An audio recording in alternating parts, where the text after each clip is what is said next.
Ladies and gentlemen, please welcome back the Honorable Phil Bartlett, Chair of the Maine Democratic Party.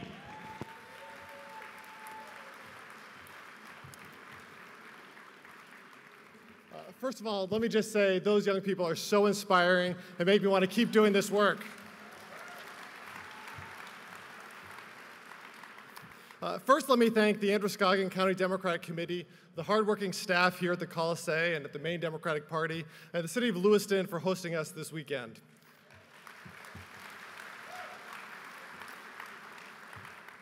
Lewiston is a city with deep Democratic roots.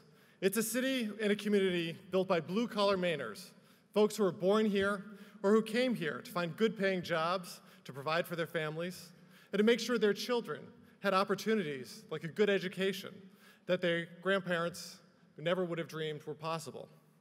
It's also a city that's been forced to confront a changing 21st century economy, an economy that changed so fast that it left many people feeling forgotten or left behind, or feeling like Lewiston was a city whose best days had gone by.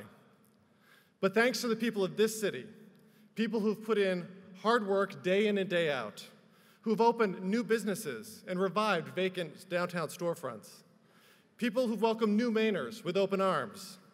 This weekend, we gather in a Lewiston that is resurgent, in a city that is proving that it's possible to honor your history while still keeping an eye out to the future, to new industries and opportunities, and to new ways of thinking. For decades, Democrats fought for the rights of laborers who built this city and so many others like it around the state of Maine. It was Democrats who fought for better working conditions for the men and women who punched a time clock on their way to and from their jobs at a mill or a factory, a nursing home, or a diner. And it was Democrats who pushed for investments in sound infrastructure to serve our economy, and who made sure we built decent schools and hospitals to enrich and strengthen our communities. But while it's been Democrats who fought for all these things, just as we fought for this city and its people, just showing up and saying what we've done in the past isn't enough. And that's why we're here in Lewiston this weekend, to renew our commitment to this city, to this county, to this congressional district, and to this state, to remember all we've accomplished together in the past, while offering a new, inclusive, forward-looking vision for our future. It is Democrats who have fought for Mainers from all walks of life. And make no mistake, from the Blaine House in Augusta to the halls of the Capitol in Washington, D.C., it will be Democrats who continue that fight well into the future.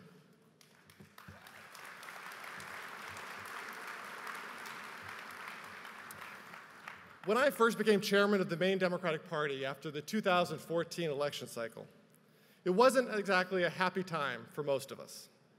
Governor LePage had just been reelected, and Bruce Poliquin was on his way to Congress.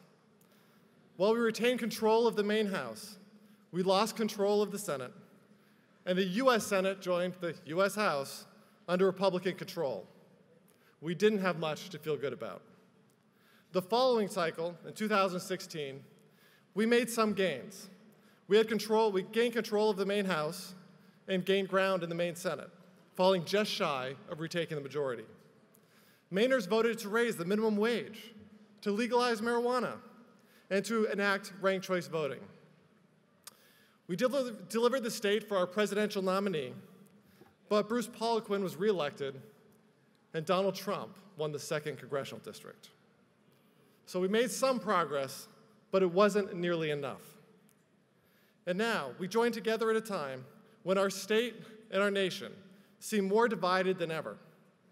President Trump has brought to the national stage what we have endured in Maine under Governor LePage. After nearly 8 years of the governor's failed leadership and embarrassing, divisive rhetoric, Maine largely lags behind our New England neighbors in economic performance. Our Republican friends love to tout the low unemployment rate, but just ask Maine people how they feel, and they'll tell you they don't feel better off. And that's because most of them are working harder and earning less. Under LePage, Maine has taken longer to rebound from the recession, has recovered slower, and has had less economic growth than the rest of the nation. The opioid epidemic ravaging our state worsens by the day, with the governor offering no real solutions. On the contrary, he's doing everything he can to obstruct bipartisan efforts to increase the availability of the life-saving Narcan and to expand access to treatment. He's refused to expand Medicaid, even though an overwhelming majority of Maine people passed a law compelling him to do so. Childhood hunger and poverty have risen in our state. I could go on and on about the failures and the incompetence of the LePage administration. And now we have a field of Republican candidates who are trying to mimic him and promise 4 more years of the same disastrous failed policies. But to win in 2018, we can't simply stand by and point out everything we don't like about the other side. And we can't chalk up our previous losses to just bad luck. To win, we knew we had to strategize, reorganize, and make new investments in our party. We held grassroots listening forums all over the state. And we strengthened our relationships with our local, city, and county party. We've opened more offices and hired more staff earlier than ever before. And we've recruited top-notch candidates to run at every level of government and created new training programs to support them. We've done more than we ever have to position ourselves to win this year. And just looking at all of the people in this room, feeling the energy you have brought with you to Lewiston, I'd say we have a whole lot to feel good about this year.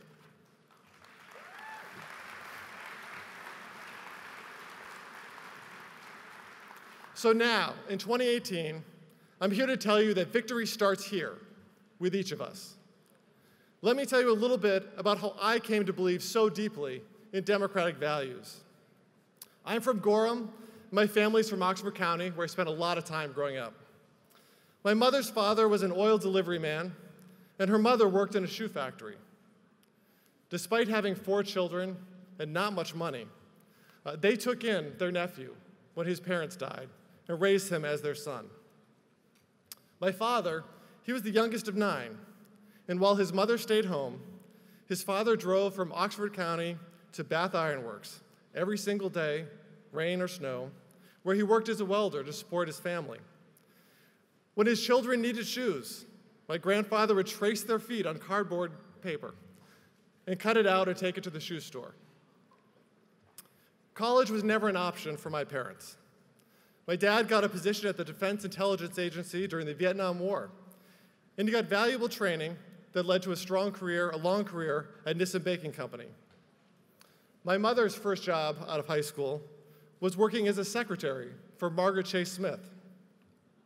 Her experience working for a senator who had the political courage to stand up to a member of her own party and to help bring an end to McCarthyism gave her a deep appreciation for how noble public service can be. When I was just 9 years old, the Challenger space shuttle, carrying a teacher, exploded shortly after takeoff. I remember coming home from school and watching the coverage on TV. I was deeply saddened. I also remember sitting in the living room later that evening with my parents and watching the President of the United States come on and say some words I'll never forget. He said, "The crew of the Space Shuttle Challenger honored us by the manner in which they lived their lives. We will never forget them, nor the last time we saw them this morning, as they prepared for their journey and waved goodbye and slipped the surly bonds of earth to touch the face of God." He consoled the country, recognizing the impact of this tragedy on our nation's children. It's impossible to imagine our current president or our current governor providing that kind of comfort today. In 1992, I became interested in politics, watching every primary debate and political speech I could find. That is when I learned that my parents were Republicans. I know. It's very disappointing. The fact surprised me because the very values that they had instilled in me had driven me to the Democratic Party. My parents demonstrated to me the value of hard work, always valuing the workhorse over the show horse. They emphasized the importance of education, ensuring that I had the opportunity to go to college that they never had. by always helping those in need and being there for their family, no matter what they've done or the mistakes they made. They taught me about the inherent dignity of everyone, that each of us deserves respect and compassion. The Republican Party that attracted my parents was one where decency was valued and where education and science were respected. Sadly, Paul LePage and Donald Trump have proven time and again that they have no shame, that decency and respect are no longer to be expected, and that moral leadership is simply not for them. Republican Abraham Lincoln committed his life to ending slavery and unifying our nation. He would be appalled to hear the racist, xenophobic language and policies of today's Republican Party, led by Donald Trump.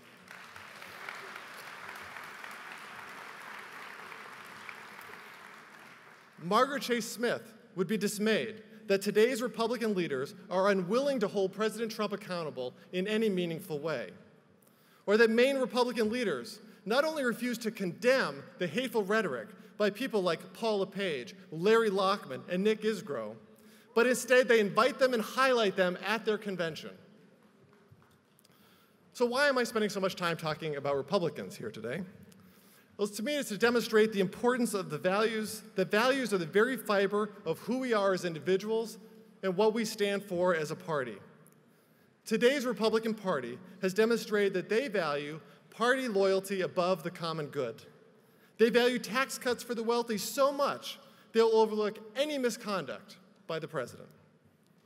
They value ideology above science and the health of the Americans they took to serve, the health of the very Americans they took an oath to serve. As Democrats, we believe in opportunity. We believe that everyone who works hard should have a fair shot. We believe that workers should be paid a fair wage so they can support their families and have a secure retirement.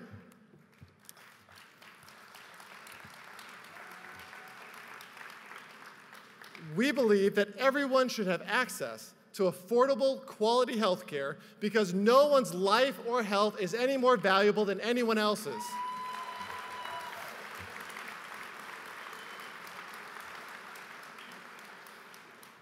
We believe that every child, no matter where they live or who their parents are, should have access to a world-class public education and a chance to build their skills after high school without taking on insurmountable debt.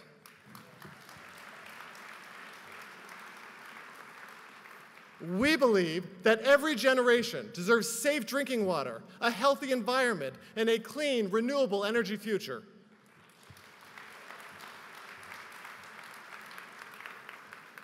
We believe that each of us should be judged by the content of our character, not by our race or ethnicity or gender identity or expression or sexual orientation or religion or disability. That is why we are committed to civil rights and tearing down barriers wherever we find them so everyone has a fair shot. Our values are important because they are what shape our policies. They are what allow us to govern responsibly and with a strong moral compass. They are what allow for principled compromise with those who we do not always agree with. So victory starts here, whereas delegates, activists, and candidates will advance our shared values and ideals and make sure everyone knows exactly where our party stands. We have before us a moment we simply cannot shy away from. It's an historic opportunity to right the wrongs of the past 7.5 years, to take back the Blaine House, and to reclaim control of the state legislature.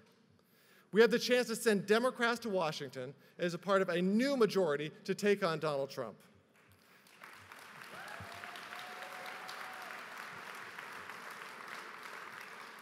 To put it simply, victory starts here, now, with you. Without all of you participating, we cannot win. So I hope you'll continue to join me, the Maine Democratic Party, and your fellow Mainers in this fight for the very heart and soul of our state and our nation. Together, victory starts with us. Thank you for being here this weekend, for committing yourselves to this work. Together, let's march to victory and reclaim this state and this country and put our values first. Thank you.